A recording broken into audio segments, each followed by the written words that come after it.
Dr. Joy Spence, the master blender of Appleton Estate Jamaica rum. We'll talk more about that, but she's the first woman to hold the position of master blender in the spirits industry. I think that deserves a round of applause.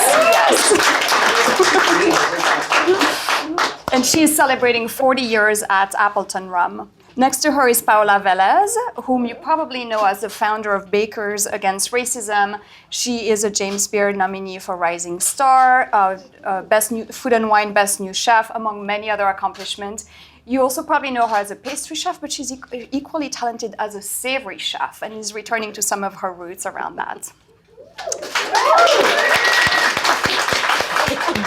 To her left is Clare Reichenbach, our Chief Executive Officer here at the James Beard Foundation. Clare has done many things and was one of Cablefax's most powerful women in cable, multi-channel news woman to watch, and Management Today's 35 women under 35. Those are things people might not know about you. No. So a year ago. That way. So a year ago. And last but certainly not least, Leticia Skai Young. Did I say Leticia correctly? Yes. Oh, right. I would sneak it in. The owner of Lolo's Seafood Shack. Skai was born in East Harlem, is a graduate of UPenn, and she's also a graduate of the entrepreneurship program at FCI. And I think that entrepreneurship background that you have is not something a lot of chefs have. So I want to point that out. And you have been Best New Harlem Eats in 2015 by Amsterdam News, and among many other acclaims also. So Skai Young. Thank you. Oh, and let me point out that Skai is also an advisor as part of our Legacy Network. You can find more information about that. And in that capacity, she'll be back here next week hosting a dinner with our fellows. So we keep her busy. Yeah. All right, great. So as a way to further introduce you all and give a little more biographical information, could you each share what has made you a pioneer in your respective fields? And if you don't think of yourself as a pioneer, that's okay. You can also explain why. Dr. Spence, let's start with you. In 1997, I was appointed the master blender at Appleton Estate. And I was just there in Jamaica. Yes, I'm a master blender. And then our PR manager in the UK contacted us and says, Joy, do you know you're the first female in the entire spirit world as has been appointed a master blender? I said, whoa, because here I was in this little island, totally cut off from the rest of the world, discovering now that I became a pioneer.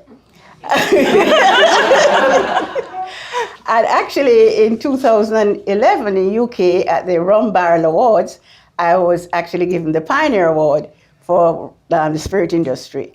So again, that concretized the fact that I now believe that I was a pioneer. And so it has been an amazing journey, and I've been able to open doors for other women in the industry because they were actually doing the work, but no one was brave enough in a male-dominated industry to actually give a woman that opportunity. And I'm so happy that up to recently, Trudy Ann from Mount Gay has now been appointed a master blender, so we have another one in the Caribbean. Nice. Woo! So I don't actually believe that I am a pioneer in my industry because there have been so many other Afro-Latinas and women of color who have been doing the work. I am maybe one of the first few that got recognized for it, but now what I do is I make sure that others who are like me, grew up like me, who are from the Bronx, are able to have the same opportunities. So if I can do a really good job, they will have the recognition and the justice that was deserved to them in the first place. So that's my 2 cents about it. There were 4 cents. That was very good. I would agree. Being a pioneer is not a self-identity that I would volunteer, but I really believe that in my different incarnations throughout my career, it's very much been about picking up the baton from the antecedents and pushing the evolution to the next phase. I come from a discipline of strategy. I'm a strategist, and that's all about what's coming up. How do you get ahead of consumer needs? Where's the landscape going? How do you ensure you stay competitive? So that's always about a kind of a future thrust, and I think that's sort of in my DNA. So less about being first, but ensuring momentum in terms of evolution.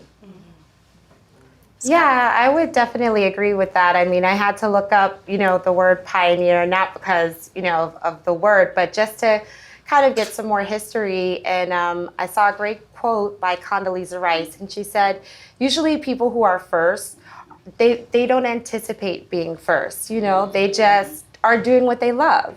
And I would definitely consider myself, in that realm as well, because I think, being the original kind of, Lolo Seafood Shack and doing something different, like we're a Cape Cod and Caribbean mashup, that has been recognized as kind of a first. But I don't, I'm definitely not the first person to serve Caribbean food in Harlem. And I think I stand, kind of like within a tradition of women who have always catered to their community. And so for me, Lolo's and just, even the name kind of being like a nod to the Lolos of the Caribbean, which are like these little seaside shacks. But also I kind of created the acronym for it to also mean locally owned, locally operated. And for me, that's so important, just serving my community. And I think like coming from Harlem, I, am part of a line of like so many women who have done that for their community. So I don't consider myself a first, but being a pioneer, I think it's also about creating a new line of thought. And if I presented the food in a way that did that, I'll take that. But I'm definitely standing in a long line of like great women. You answered one of my follow-up questions around what are the characteristics of a pioneer, whether applicable, to you in your case, since you identify or you were identified as a pioneer, Dr. Spence, but just generally, what do you think of when you hear the word pioneer? It's someone who has actually paved the way, for others to follow, and in very specific areas, and being bold enough, to take that move, because you have to be bold, you have to be passionate to be able to make that move, to decide, I'm really going to go along this particular path, and others will definitely benefit from this path that I'm creating. Mm-hmm. And I think, Dr. Joy, you said it best, right? There have been women who have been doing the work, right? And I feel like something that is so indicative of West Indian, culture in the feminine form, right, is that we've always been there paving the way secretly for each other, and we're boosting each other up, right? There has never been a time where I haven't ever seen my mother without her community of friends. When I go, and visit the Caribbean, even when I went to a small town in St. Andrews in the Bahamas, all the women came and asked me, what are plantains, and I was like, well, we call them plátano, and I'm turning them into tostones, and I taught them how to make tostones, So for us, we kind of, especially the matriarchs of our family, we have always been pillars of strength and of resistance. I just coincidentally read a book called Women of the Frontier, and it was all the in the kind of classic sense, the pioneering women, the missionaries, the wives of the army folk, and their stories were remarkable, but as of yet untold. And I think that really resonated for me, thinking throughout history, as you say, actually so much of the backbone of social, cultural, economic evolution and progress has been driven by women, but the narrative hasn't really reflected that. So it's wonderful to hear these stories come to life. And I think about pioneering spirit, about that sense of conviction and that risk-taking, and when challenge comes your way, not giving up at the first post, but persevering. And I think they're threads that you see up here this afternoon. Absolutely. The word conviction is like so important to me, because I think when you have confidence and you have conviction, you can lead and lead with creativity. And for me, that's like one of the really important things about my business, is that it just gives me a chance to actually express myself creatively. And so I would definitely say that being a creative is like really important, but also community as well. And I think it's just like a really interesting time to be a woman in this industry. I mean, men obviously have been the focus for so long, but when you ask them, hey, what are your inspirations? They'll say my Nona or, my grandma or my mom taught me how to make this. And so for me, it's been really interesting also, working with my husband as well. And a lot of people will think, oh, I'm just like, the wife of, the chef, but I write all of our menus, obviously. I'm cooking as well. And I'm the driver of the business and the creator of the brand. So it really does take conviction, I think, but at the end of the day, it all comes from your passion, and for me at least, of being creative. Hearing you all talk about this narration that is happening, right, and this recentering of history around women's histories, basically, and really understanding the role that women have played since the beginning of times in where we are and we're never acknowledged. Do you feel that you have more space to do that? Are you more inclined to take risks? Are you more inclined to own up the space? What are we in a different climate? What has changed here that makes this moment so different? I think women have become bolder, and as a Caribbean woman, we're extremely bold. We're the ones that lead demonstrations in Jamaica. The men stay behind. And that is part of our African heritage, incidentally, where the women used to go out to war and the men would stay in the village, right? And so we inherited that. And, we're very strong people. But you're going to come across lots of challenges as a woman, especially in a male-dominated industry. And you have to be very strong. And just, if somehow you fall, just get up, brush off, and move on. Use it as a learning experience. I've had many challenges during my career. But, I always say, I'm really making ways and opening pathways for other women in the industry because I know they've been working very hard behind the scene. And so it's just courage and strength of determination along with your passion. But a very important thing to be successful is to remain humble. Mm-hmm. And I teach everyone that all the time. To be successful, humility is very important. Mm-hmm. Well, and this falling and brushing off, that feels like that is something that men are often better at doing, where as women we overthink. There's all these memes, and I'm definitely guilty of that, probably a lot of you too, of you remember the one thing you said wrong or whatever, and that's all you're replaying in your head. And it's so important to move past that because probably no one else is thinking about these moments. And when you talk to men very often, they actually have moved on already, right? And so that's something of like, you're going to fail, brush yourself off, start again, and no one else is going to remember that other than you. Don't be your worst enemy, right? I think I can't actually speak for other women, right? But during the pandemic, there was something that broke in me because I had just gotten my nomination, and then maybe 2-3 days later, the pandemic shut everything down, and I was on 100% furlough.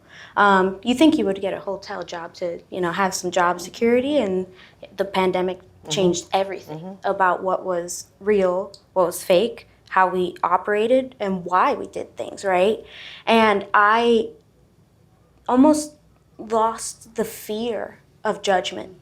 And I started sharing my stories of the times that from when I was 14 until at that time I was 29, and I started sharing every single thing that happened, not in chronological order, but just speaking out on it and saying no more, no more to the roofies, no more to the harassment, no more to making believe that I'm not good enough to even be esteemed as a male chef, And I started standing my ground, because the foundation believed that I had some ground to stand on, So I kind of almost owe my boldness to the nomination of being a pastry chef in a rising star category that's normally for executive chefs, So I hope that others are getting pushed to the breaking point, and they're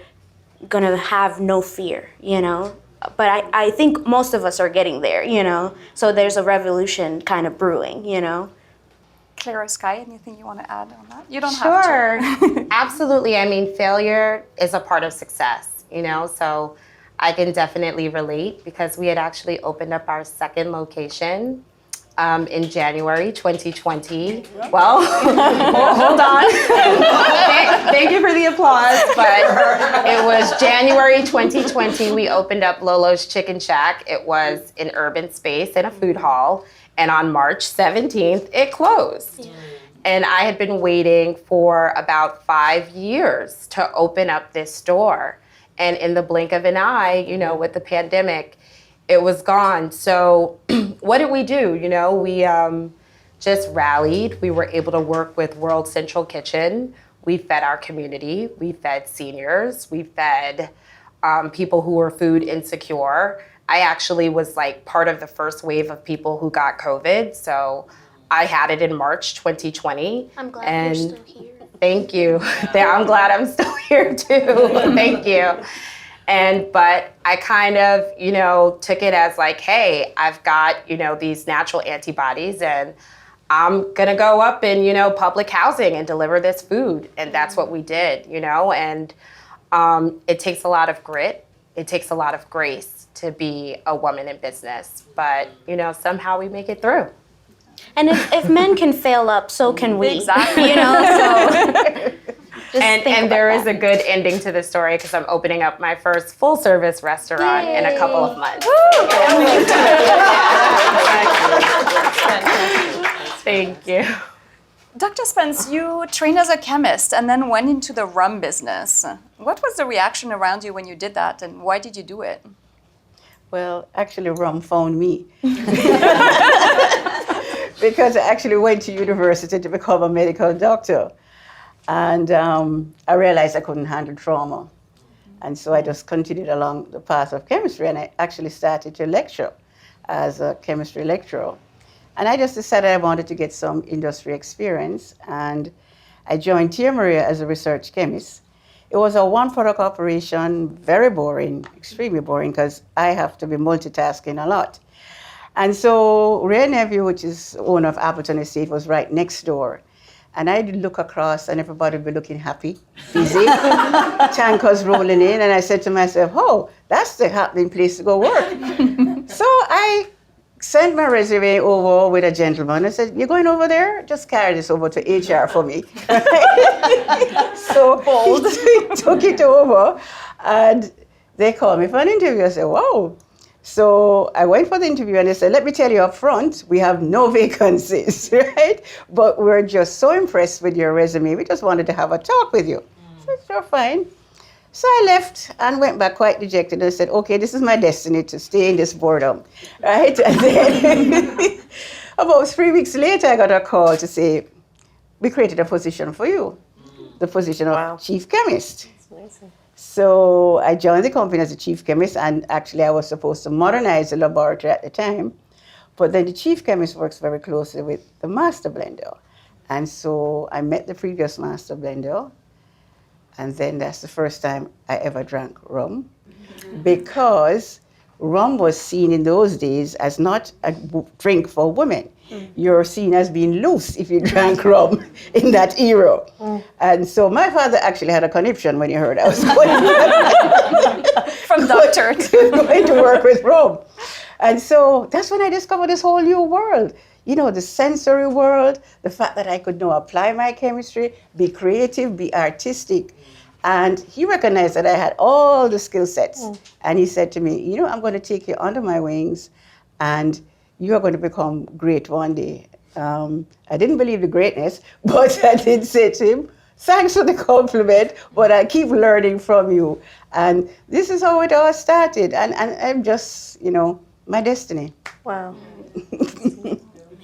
How important is it, and has it been part of your path also, Paola, Clare, and Skai, to have someone kind of either nudge you or give you a chance, or has your career path been mostly self-pushed by yourselves? I don't think that we can do anything on our own. Even my sous chefs, right? Like, they were the ones that sustained me when I was at the most busiest or the most scariest when we were working through the pandemic. Without them, right, where would I be, right? So I don't think that, at least not myself, I haven't gotten here just on pure strength or determination. It's been people taking care of me and putting me in the right headspace to make the right decisions, or telling me when something isn't for me and I listen. And that's an important, the fact that a mentor or someone who supports you is not always, there's not always a hierarchy where that person is older, more experienced, or above you, right? But that you should look for support system and find them all around. Absolutely. Yeah, I mean, every step of my life, actually, I've had people gunning for me, supporting me, advising me. I think for me, it's really actively reaching out and being very thoughtful. Saying actually, there are so many people who are far more knowledgeable and are really willing to help, and creating the space and the kind of the self permission to not have all the answers, and to lean on your community. And I think just hearing these pandemic stories and thinking about what our community went through and what the foundation went through. We are for the industry, we are of the industry, and we had a really bumpy ride. And I just been in Chicago in June and feeling, my God, this is a whole different era now. Mm-hmm. And really thanks to the team and for the community and all our supporters. And that has been such a group effort, for sure. Absolutely. Even when I think about the first time being here, cooking with the James Beard House, it was because of Marcus Samuelson. And so having someone like him being really supportive of our business and constantly using his platform to, share what my husband and I are doing, who, is also a huge supporter of mine, and we collaborate together. So without him, we wouldn't, there'd be no Lolo. So it's really important, and really critical, I think, to have people in your community who are, just really happy for you and supportive of you. And it's going to be a full circle moment when I'm here next week. And, as part of the legacy program here, I've been able to mentor other young chefs, and I'll be bringing my mentor to cook here. I'm getting goosebumps just thinking about it. So absolutely, it's a full circle moment of support. Mm-hmm. How do you keep the energy and the mentality, basically, to whether or not you identify as pioneers, but to really to be there day in, day out, right? To do these things that at one point you did it for the first time, or you were the first one to do it, and several years in, several decades in, you're no longer that, or you're no longer there. What do you do to keep yourself animated, engaged, continuing to gain skills? I am very passionate about innovation and new products, and so I spend a lot of my energy creating new products to help to elevate the existing range. But I not only just focus on rum, I give back, and I give back a lot, because I've recognized that there are so many young women who need an opportunity, and in Jamaica they're not able to financially. And so I do a lot of mentorship and support for young women, providing them with laptops, paying school fees, giving them eyeglasses because they don't have the proper eyeglasses. And I also have each year annual scholarships that I personally give for university students who are going to pursue STEM. And I do a lot of charity work, and I also do a lot of career talks in schools, and especially all-girls schools, encourage them to think outside the box, because unfortunately, parents are still telling everybody, become a doctor, become a lawyer, and that's it, okay? And a lot of them are really not interested in those particular fields. And I explained to them, here it is, I've applied my chemistry background into a field that is so non-traditional and so exciting and engaging. So you think of it yourself. And I remember with one particular student, she was really off to the university to become a medical doctor. And then after my talk, she went to the UK to learn distilling. And her mother never spoke to me again.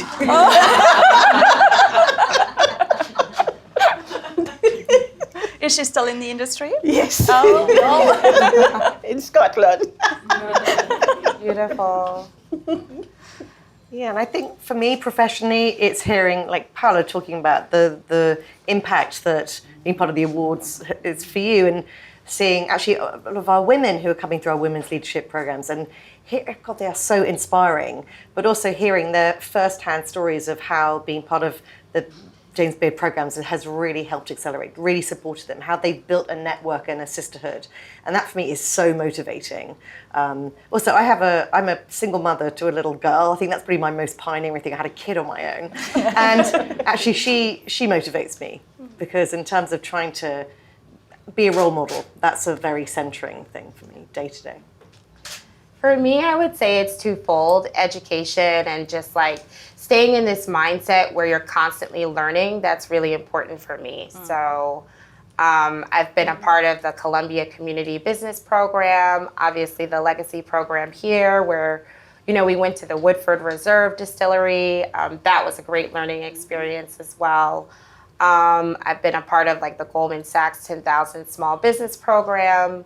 So I constantly keep learning, you know. For me, that's really important, because I'm always going to be able to take something and apply it to what I do. My personal mantra is to stay inspired. So for everybody, that's different. You know, for me, I love to travel. So Ray and I, my husband and I, we've been to about 50 countries together. And wow, that's one of the ways that I stay inspired. I think for me, so I'm a creature of habit, and I like wake up and do the same thing every day. And usually as a pastry chef, that's a great trait to have. Cool skill. But one thing that I do, because I'm kind of like traversing into an arena that is way out of my comfort zone and very public facing, and something that I truly would have never anticipated when I first started this career, and honestly, I wouldn't have anticipated even now, you know. So every day, I thank, you know, the powers that be, that it's a blessing, right? It's not supposed to be happening, but it is happening, so I'm grateful. And then I just try to remind myself that there is, you know, the industry is a garden, and there cannot be one sole flower in a garden, right? So when I look at my peers, I can't see competition. I can't see someone that's going to take something away from me that wasn't even supposed to be mine in the first place, right? So I have to daily practice that, letting go of that fear of being replaced or things not working out, and letting go of the 5-year plan. So I even though I'm a creature of habit, I have no 5-year plan. So it's very interesting kind of duality and balance, you know, to make sure that I'm not harboring my sentiments and putting them against my peers. You know what I mean? It's a great philosophy. I think the 5-year plan in this day and age is completely spurious anyway, so I wouldn't worry about it. Claire, you mentioned role model, and one of the questions I had, I've been thinking about is do you all feel a specific or special responsibility and a heavier weight because of the status that you have reached to open the door for more women, to let more women in? Like, is there a special pressure that others, and particularly men in these fields, might not feel? You know, I never felt the pressure until I started traveling a lot outside of Jamaica. And there was a very touching moment for me when I went to Tales of the Cocktails one year, and when I entered the lobby, a beautiful young lady from South Africa went on her knees.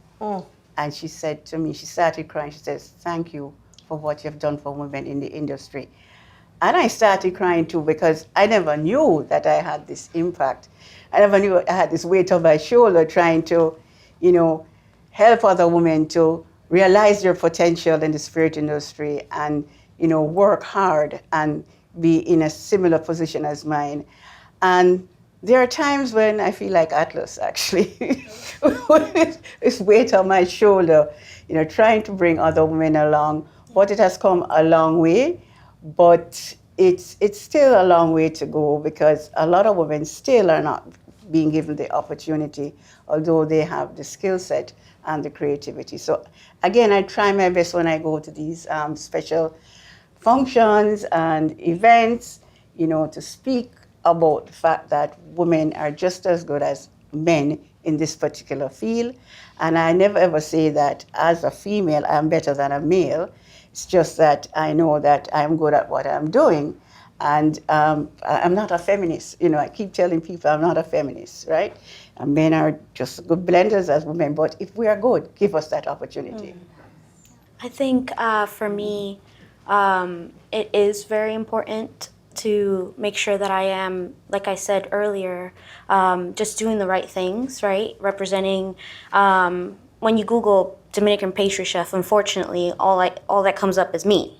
And I think that I want to see a world where there's more of us. You know, when you Google Afro-Latina pastry chef, unfortunately, it's still just me, right? And I don't think that that's true. So when I use the community in Bakers Against Racism I'm from the Bronx, so I give them game. You know, I give them the rubrics. Like, why am I harboring this stuff for me if I already got there and I need to go to the next level, right? So it doesn't, like I said before, in order to have a beautiful culinary garden of microgreens, right? We need to make sure that we're providing the soil, watering them, making sure that we're giving them the nutrients and the sun, right? That shine. Stepping away from the limelight and giving somebody else the opportunity to get that space as well doesn't diminish my shine. It just makes sure that we shine brighter together. I love your generosity of spirit, and I so believe it's not a zero-sum game. There is such synergy and all boats rise. I really completely agree with that. And I think for me, it's a responsibility, but I'm the custodian of this foundation, and we have resource and agency and platform, and I take the responsibility of deploying that in support of women very seriously, as a woman, but as someone who can help use this organization to help further the industry. But also just personally, it infuriates me that women across the land domestically do so much of the cooking, and in the professionalization have often been excluded. So that really gives me a fire in my belly to keep pushing on this. Yeah, for me, I actually went to all-girls school, like 6th through 12th grade. So it was a very small environment, literally 33 girls in my graduating class at the Burley School for Girls on the Upper East Side. I got a scholarship from El Barrio to go there, 20 blocks away from each other from going from El Barrio to the Upper East Side every day. And I think I've always my mom, first of all, she was like, you pick the school. I was only like 11. She was like, you pick wherever you want to go. And I just immediately, something in me said, this is the school that I want to go to.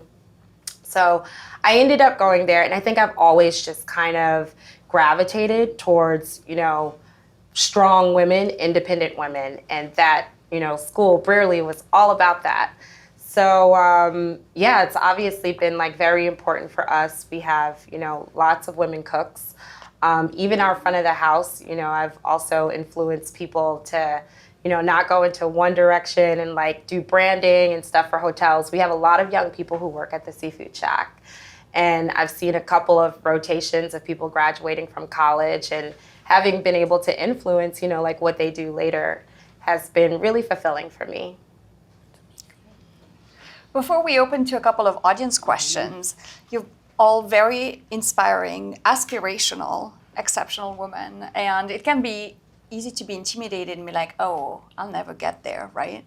But I think we're all leaving with the four of you as role models a little bit. So what is one thing that you want to share with the audience, each one of you, to get us to tomorrow, do something a little bit different, to get closer to that pioneer mindset? I think it's very important to think outside the box. Sometimes we just tend to go along one particular path, and you have to think outside the box, be creative, be passionate, and if you have a dream, go for it. Never, ever, ever give up on your dream. You might have struggles along the way, but you will be successful. And I keep telling people, be bold, strong, and courageous, and you'll be successful at anything that you do.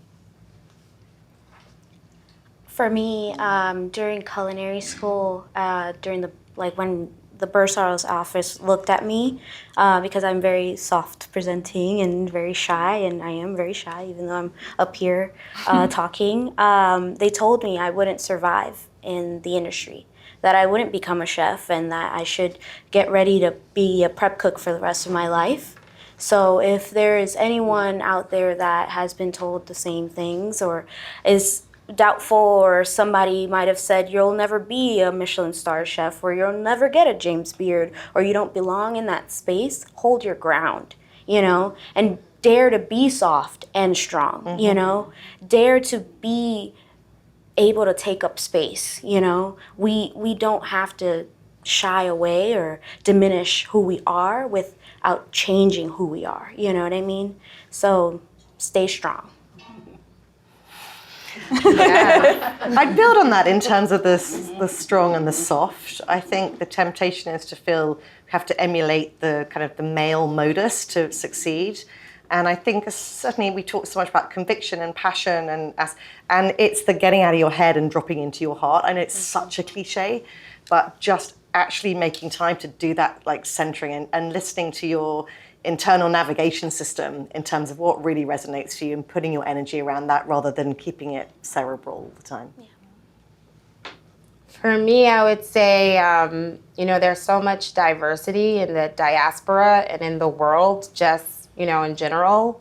I'm the daughter of an African-American woman and a Central American Caribbean father. And so people don't probably think that, like, one of my earliest food memories is eating tamales in Belize. But there's only one you. There's only one me, right? Invest in yourself. When you do that, you can't go wrong. Love that. Thank you. Any audience questions? We have time for a couple. If not, that means you want to get closer to the rum. Diana? The question is for Dr. Spencer, wondering when rum became sort of perceived differently for women in Jamaica, if it has, and if Dr. Spencer played a role in that. Well, first of all, when I was appointed the master blender, my bosses at the time got serious flack. And you'd hear men saying, woman can't make rum, right? In Jamaican lingo. And they said, well, we had the greatest confidence in her and she'll be successful. And I have seen things change so much that the males in Jamaica, I can't walk on the road without a man coming up to me and saying, thank you for saving Appleton, right? And just seriously. And it has made such a change. I know when it comes to women drinking rum, women are drinking it in the same level as men now, because that whole concept of a woman not seen out drinking rum, that has changed significantly. And the fact that we're leading in the premium aged rum category and looking at rum in a premium context, that has also changed the perception of how you see women drinking rum. But men, I have total respect from the males in Jamaica now, surprisingly. And every day they're posting either on Twitter or the Instagram page, thanking me. I can't walk in a supermarket without a man coming up to me. Men come up to me more than women in Jamaica, thanking me, for producing such excellent rum. Well, and that's where the surprisingly, you should remove that, because when you taste the rum, it is definitely not surprising. We tasted a 40-year-old rum yesterday, bragging a little bit, the 12-year-old was exceptional as well. So, any other questions? Yes. Just to follow up on that, what do you think made your bosses, Dr. Spencer, at the time, take the chance to make you the master blender?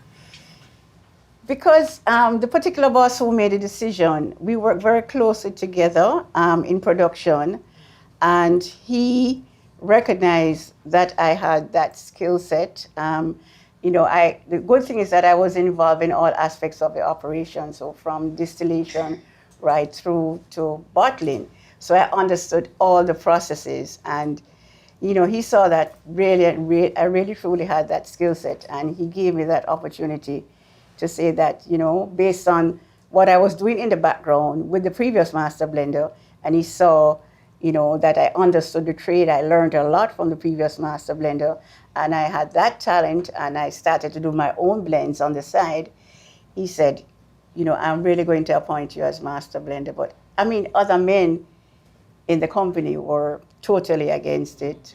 I had males telling me that really my role should be at home changing diapers. That actually happened to me.